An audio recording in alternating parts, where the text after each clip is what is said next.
মুক্তিযুদ্ধে জামায়াতের কি ভূমিকা ছিল, কেনই বা তারা মুক্তিযুদ্ধের বিরোধিতা করেছিল? কি করার ছিল বলেন তো দেখি।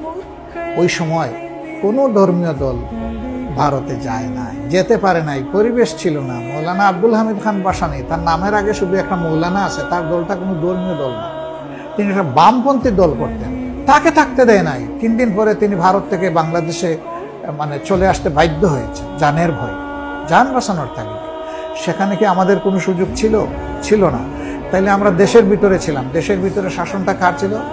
সামরিক শাসন ছিল। পাকিস্তান সেনাবাহিনী তো কার্যত দেশ শাসন করছিল, এবং দেশটা ছিল তখনও পাকিস্তান। সেই হিসাবে আমরা একটা কথাই বলেছিলাম যে আমাদের আশঙ্কার একটা জায়গা আছে। ভারত আমাদের লোকদেরকে আশ্রয় দিয়েছে, ট্রেনিং দিচ্ছে, তারা যুদ্ধের সকল সহযোগিতা করে যাচ্ছে। এই ভারত একটা বৃহৎ প্রতিবেশী দেশ। ভারত যদি তাদের সহযোগিতায় বাংলাদেশকে শাসন করতে সাহায্য করে, আর আমরা যদি এইভাবে স্বাধীন হই, তাহলে স্বাধীনতার সুফল বাংলাদেশি জনগণের ঘরে আসবে না, এটা ভারতের ঘরে চলে যাবে। 53 বছরে বাংলাদেশের ইতিহাসে কি বলবে? এখনকার মানুষ কি সাক্ষী দেয়? আমাদের এই একটাই আশঙ্কার জায়গা ছিল।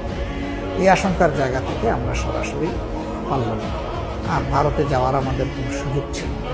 মুক্তিযুদ্ধ যারা করেছেন, শুধু কাদেরিয়া বাহিনী বলে যে তারা দেশের ভিতরে থেকেই মুক্তিযুদ্ধ করেছে, আমরা তো শুধু একটা অঞ্চলের সংগঠন ছিলাম না, থাকুক মানুষ 10 জনে, কিন্তু সারা বাংলাদেশে ছড়াইছেন। ওরকম কোনো আঞ্চলিক ভিত্তিতে যুদ্ধ করার সুযোগ ইসলামের ছিল।